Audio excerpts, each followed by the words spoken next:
Hello les passionnés d'industrie et de RH, nouvel été, nouveau format TRH et tu commences sérieusement à attendre que tout le monde soit en vacances et que tu puisses enfin bosser sur tes sujets.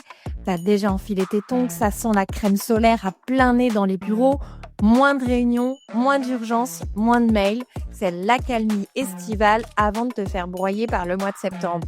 Alors plutôt que d'attendre cet habituel tsunami, je te propose un truc. C'est un cahier de vacances RH. C'est une série audio et vidéo. Et la promesse est simple. Un été pour muscler tes process RH et surtout éviter de te faire broyer à la rentrée. Des épisodes courts et des cas concrets. Et à chaque fois, un outil, un exercice ou un cas d'usage à tester dans ton coin ou en équipe que tu reçois dans ta boîte mail. Parce qu'on ne va pas se mentir, c'est jamais le bon moment de s'y mettre. Donc, c'est maintenant. Et si tu as envie d'aller plus loin après tout ça, je t'en reparle au courant de cet été. Mais d'abord, tongs ou pas, on attaque. Hello, eh bien écoute, on est dans le 5e épisode de cette série un peu spéciale cahier de vacances process RH. Si tu nous rejoins, donc tu sais, on est sur un concept un peu à part juste cet été. Tu vas avoir 25 épisodes à écouter et le but c'est un été pour muscler tes process RH. Chaque mardi, tu reçois un outil, un support à utiliser directement dans ta boîte mail. Alors, si tu peux écouter cet épisode-là tout de suite, mon conseil, c'est recommencer au début de la série par l'épisode qui s'appelle 3 raisons de structurer tes process. Allez, on attaque. Alors, je vais te donner 3 citations que j'entends tout le temps. Je devrais en faire plus. Je devrais structurer mes process RH. Je devrais faire ci ou ça, mais je manque de temps. On le voit, c'est quelque chose qu'on rencontre hyper souvent. Moi aussi, je l'ai eu. Je le vis d'ailleurs encore au quotidien où je me dis, si j'ai pas eu tel résultat, c'est que j'ai pas fait assez. Franchement, c'est une croyance qu'il faut vraiment qu'on abatte. Je t'ai expliqué dans des épisodes précédents que j'étais directrice d'une grosse agence de travail temporaire, que on avait 350 intérimaires ETP, que le vendredi on bossait comme des dingues jusqu'à 18h, qu'on finissait épuisé et pourtant on avait toujours l'impression et cette douloureuse impression même de ne pas avancer quoi. Donc aujourd'hui cet épisode c'est 100% déculpabilisation. Le but c'est vraiment 10 minutes pour te faire arrêter de déculpabiliser et casser un peu ce mythe de toujours faire plus pour avoir de meilleurs résultats. Donc concrètement, ce que je vais te dire dans cet épisode, c'est que non, tu n'as pas besoin de faire plus, que tu dois juste poser ce que tu fais déjà. Et du coup, je vais t'expliquer pourquoi. Première chose, c'est que tu fais déjà énormément, mais tu l'as oublié. Dans ton quotidien, tu fais plein de choses. Tu vas faire, je sais pas moi, des briefs managers un peu à la volée. Tu vas suivre tes candidats, mais dans 3 outils différents. Tu vas préparer un codir. Tu vas préparer un disciplinaire, une procédure disciplinaire parce que il y a peut-être un tel qui n'a pas mis sa ceinture sur son chariot et ça fait déjà au moins 4 fois que tu lui rappelles.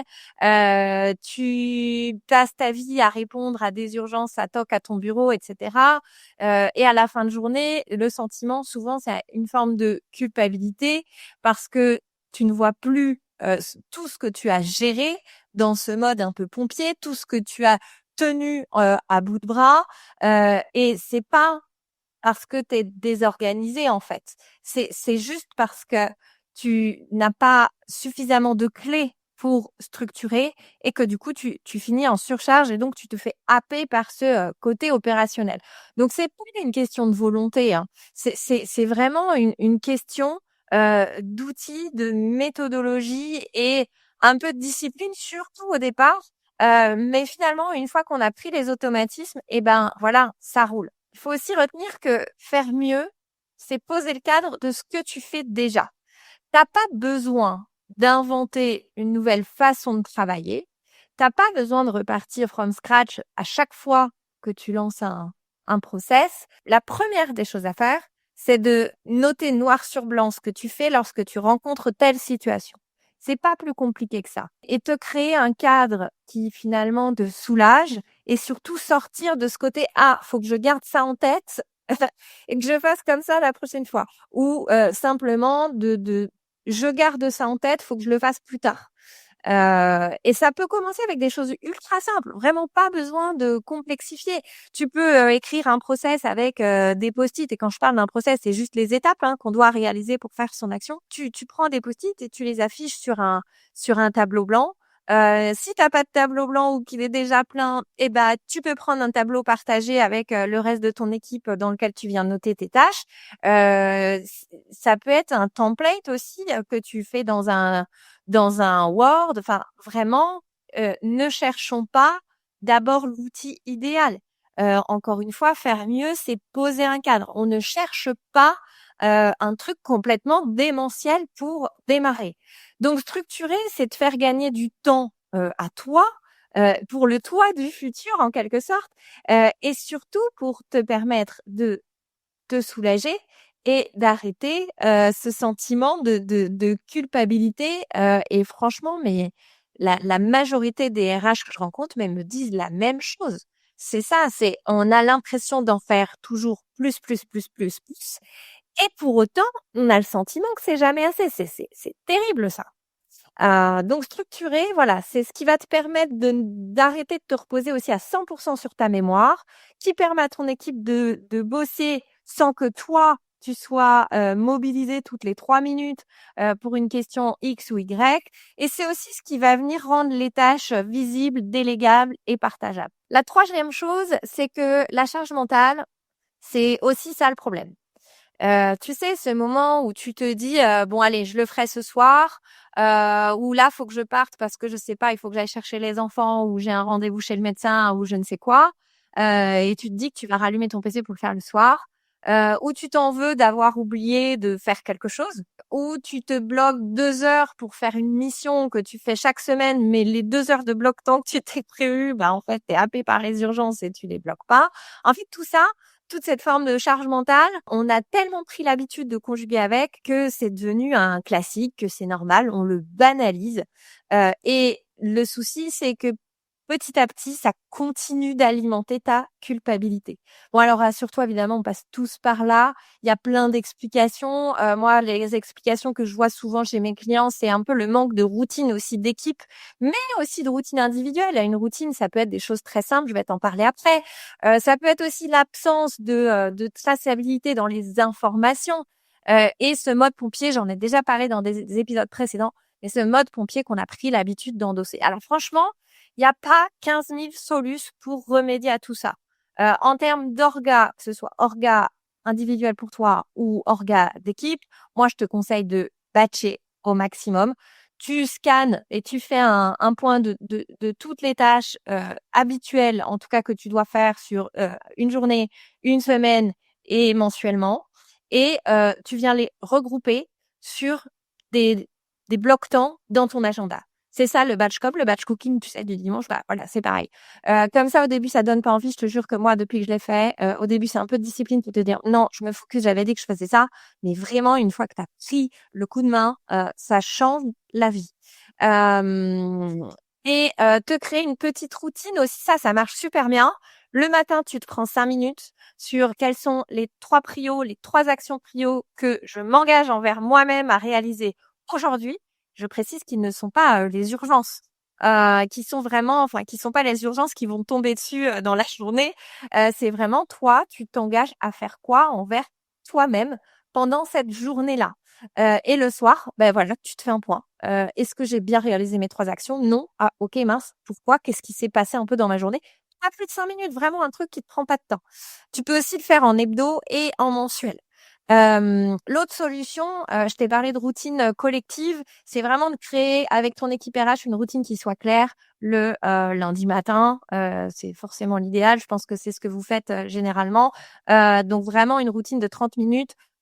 Il suffit de pas grand-chose, un tableau blanc sur lequel vous abordez un peu toujours le même sujet, toujours vraiment la même routine de quoi on parle au cours de ce point hebdo, et 30 minutes. Voilà, c'est quoi les prios de la semaine, c'est quoi les enseignements de la semaine dernière, quels problèmes on a dans la chaussure, et du coup, comment on s'engage à les remédier au cours de la semaine. Voilà, ça peut être extrêmement simple. L'idéal, c'est de faire pareil, une petite routine très courte de 5 minutes le matin. C'est quoi tes prios, toi, aujourd'hui? OK. Est-ce que tu as eu des cas particuliers hier? Est-ce qu'il y a des points qui sont remontés? Et point, fini, basta.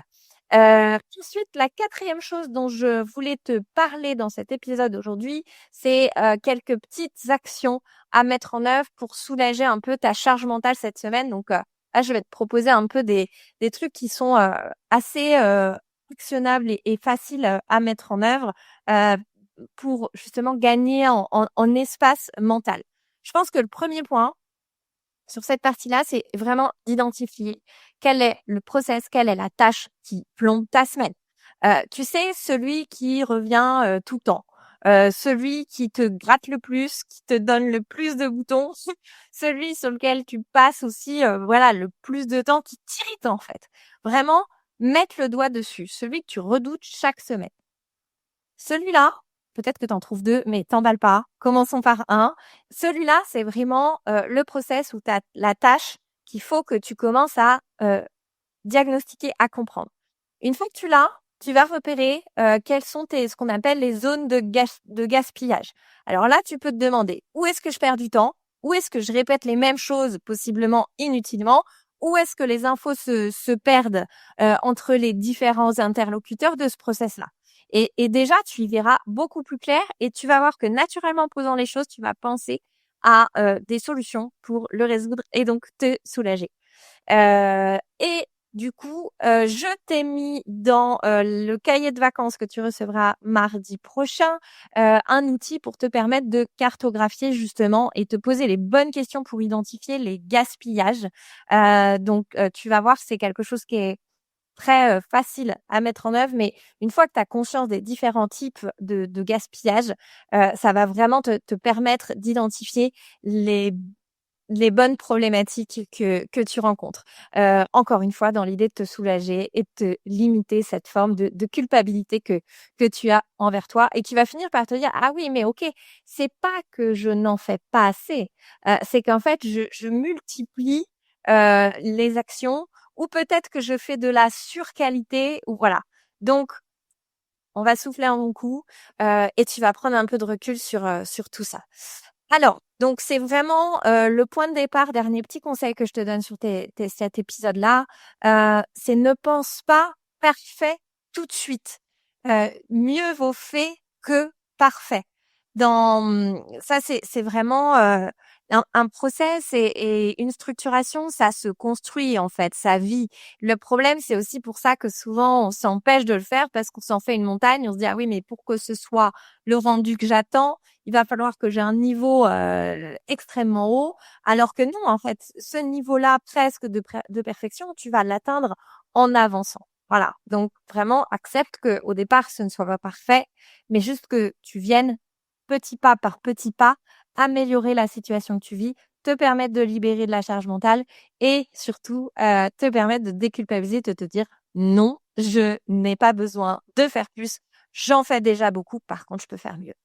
Donc comme d'habitude, tu la recevras mardi dans ta boîte mail si tu es déjà inscrit. Si tu n'es pas inscrit, tu as le lien juste en dessous dans la description du podcast pour que tu puisses t'inscrire au cahier de vacances. Et voilà, c'est tout pour aujourd'hui. Bon, t'as écouté, t'as pas mal cogité. Maintenant, il est temps de passer à l'action. Et déjà, bravo parce que t'as officiellement avancé sans même t'en rendre compte. Alors, on se retrouve jeudi pour un nouvel épisode, une nouvelle thématique ou alors même mardi directement dans ta boîte mail. Et toujours court, toujours concret, toujours plus utile. Je te dis à très vite et garde tes tongs pas trop loin pour quand même profiter de ton été. Allez, bye!